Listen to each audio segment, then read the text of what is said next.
Hey there everybody, like super long time no update. That's really sorry about that. Hopefully from with this new year, woo, we are going to do better at that to get more updates. So today basically I just wanted to go around and do a little bit of overview of the few things that have changed here on the farm since the last update I did, and then hopefully I'll be putting these videos out a little more often than that. So here we go. So the big thing is the banya. Last video I did, we were just starting to use it, and now we are using it like a lot. So here I just came inside the banya. It's been very cold recently in Siberia, Altai region. It's been down to negative 34, negative 36 during the night, negative 32, 34 during the day, and it's a little cold. Last year it wasn't so cold. We rarely got colder than negative 30, but there's a lot more snow. This year, it's a huge blessing to have this wonderful banya. So I'll show you the banya. So here's the banya. I don't know if you can hear that fire roaring, but it sure is going in there. The banya is 20 feet by 20 feet square, so it's 400 square feet, pretty big. It's divided into 3 parts. This part here is it's kind of long and narrow, about 6 feet wide. It runs the whole length of the banya, 20 feet. And this is kind of what we call the undressing room, where you come in and get undressed and stuff and get ready to go take your bath, because the banya is Russian word for a bathhouse. We also have our washing machines here, water pumping station. This is where the ladies do their laundry. So as you notice, we also got a bunch of horse gear sitting here and some garden hoses right there, and our big diesel heat generator, our big forced air heater. The reason for this stuff sitting here in the bathhouse is not normal. It's because we don't have a warm garage, and if you leave your garden hoses that we use to pump water up to the banya or to the yurts, which are just out the window over there, there's the yurts over there, then you'll basically just freeze up those pipes, and it'll become brittle, and it's really hard to use. So here comes Rebecca to do some laundry. Rebecca, say hi. Hi. So and then the horse gear I bring in here, because even if it gets a little bit wet, like from the horse sweat or whatever, it'll get really, really hard to deal with unless it's let to thaw out and dry out here in the banya. So, and the heat generator is because when it gets so cold, when it gets below negative 20, the diesel, even winter diesel, gets really, really thick, and that heater can't pump that thick diesel. So if we actually want to be able to use the heater to like unthaw the car or whatever, for whatever we want to use it, you kind of got to have it in a warm spot. So that's that. So Rebecca just put some laundry in and got some laundry out and turned the light off. Sorry. Have been no problem. I have been doing this video without the light, and I don't know why. Probably because I just forgot that we had it. But we have power now, as I showed in my last video, so that's kind of nice. We got power in the banya. So I'll go show you the next room in the banya. This is our what's called the washroom, and we've got a big IBC tank, 1,000 liters, 250 some gallons of water sitting here, and that's full. I just pumped water this morning, so that's that jet pump pulls water out of this big IBC tank, and then it fills the washing machines and stuff. So that's nice. This is where we get hot water and cold water to mix in one of these pans, or one of those pans right there, and that's take a bath here. And this is the steam room portion of the banya. So you come in here and you sit here and get really, really hot, and then you use a birch broom to beat yourself to open up those pores and get the heat going and get all the juices moving and sweat it out. And it's beautiful. So the water in there fills up, or not fills up, it gets really hot, and then it comes out to that pipe. And it's just gravity fed right there for hot water. So that's how that works.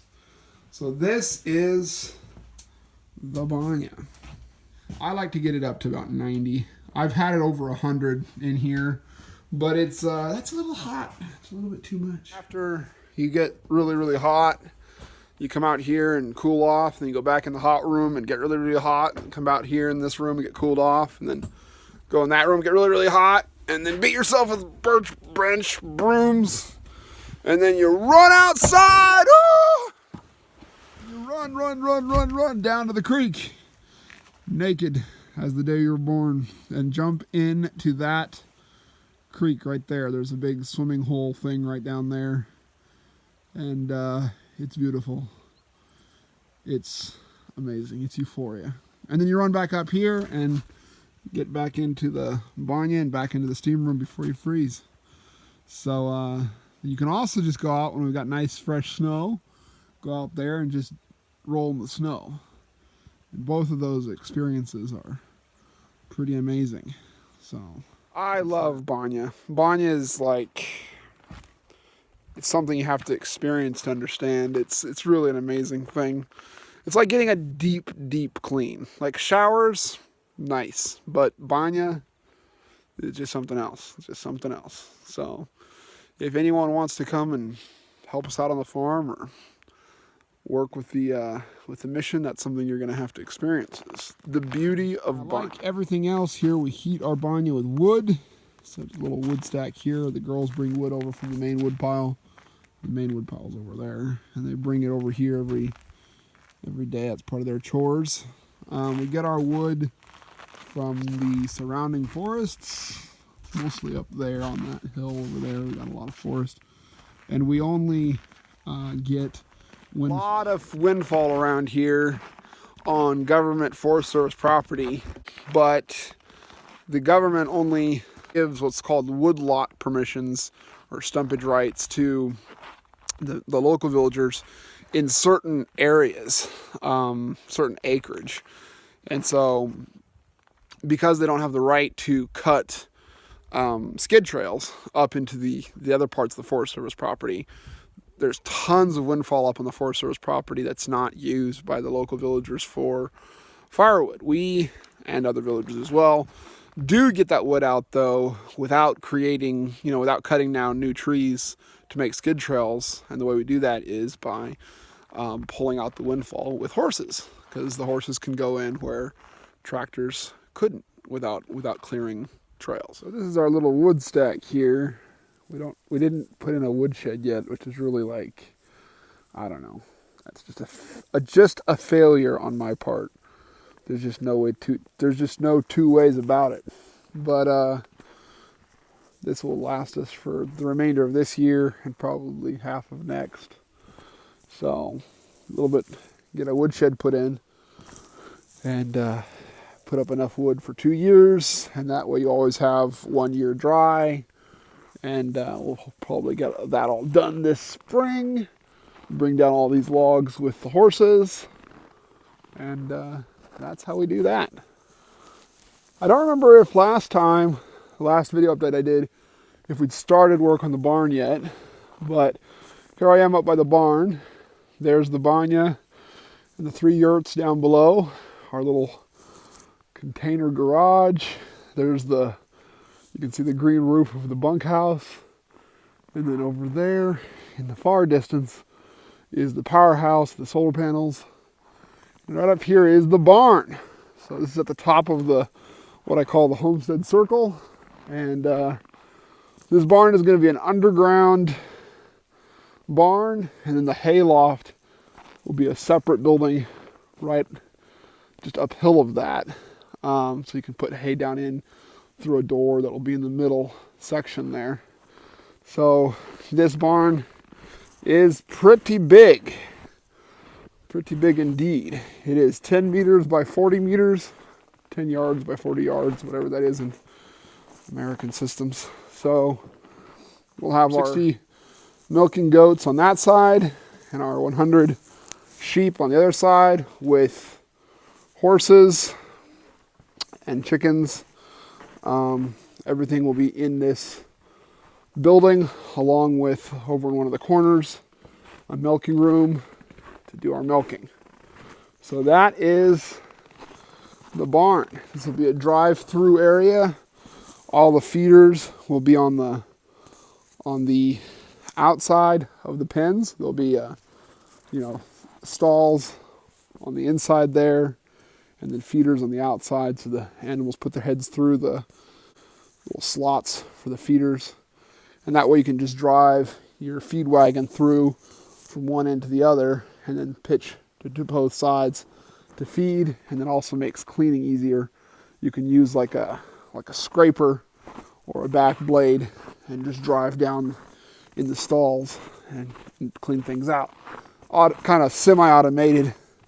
Makes things semi-automated. Makes things pretty nice. So I've walked the length of the barn. It's not very tall. I was up there with Andre a few weeks ago, and we both, I don't know why I got up on the roof, but I do things sometimes that I shouldn't do.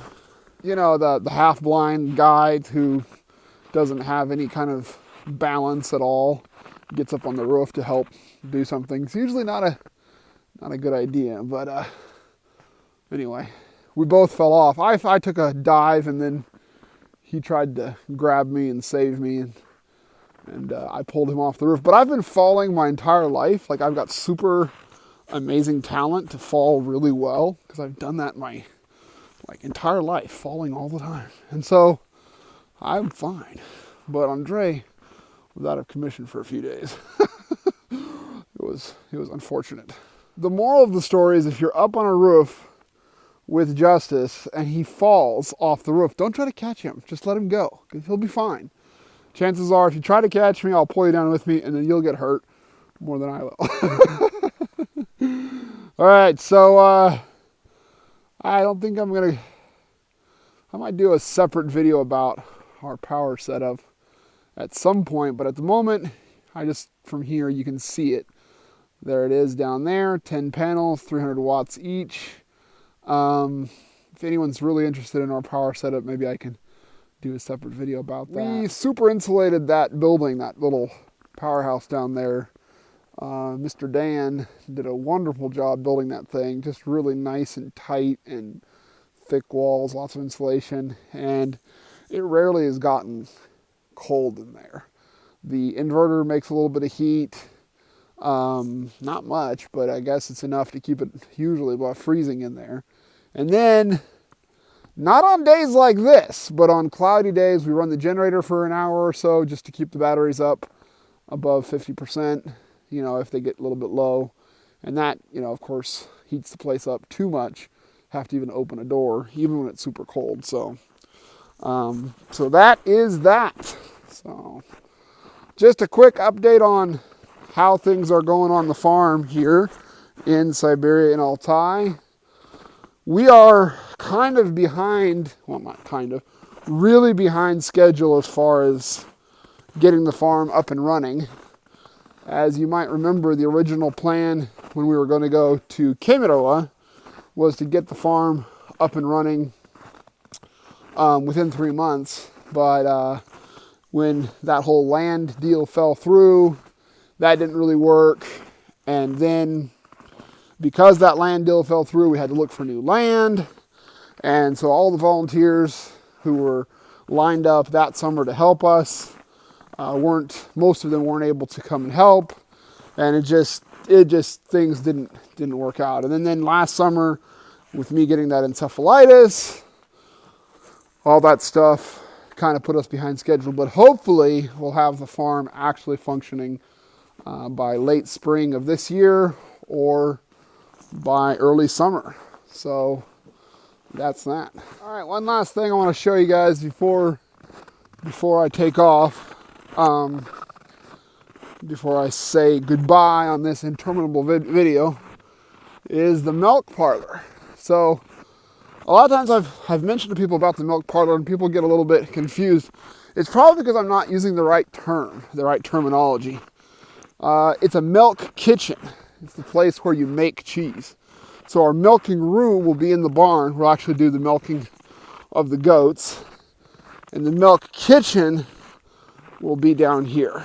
So that's what I'll show you right now. So earlier this fall, we had a big excavator in here that did the excavation for the underground barn up there that we were just in. And it also dug all the communication trenches for between the barn, the pavilion, the milk parlor, the bunkhouse, and the stream. So we pump water up from the stream, develop a spring down there, pump water up through these, and it'll come out here into that building, and that building, and that building. So everything will have water and power via these trenches. So here I'm going over to the milk parlor, or the milk kitchen, what we're calling it. And as you can see, the subfloor system is almost all done, and the decking is just about put down. We'll have walls going up here very soon. So the idea for this building is that downstairs we'll have 2 large industrial kitchens, 1 bathroom, full service bathroom, and then a furnace room area in the downstairs. And the upstairs will be kind of like a half a story, kind of a short walls with a kind of a loft feel to it. And that will be where my family and I will hopefully sometime this summer move from living in the yurts to living in the milk parlor. So that's what we've gotten done back here at the yurt. So thank you all for watching. Thank you for your prayers and support, and just keep all the farm project in your, like I said, in your prayers. So again, hoping that this farm can be a model for others to emulate in bringing the gospel to the rural villages of Siberia. All right, God bless.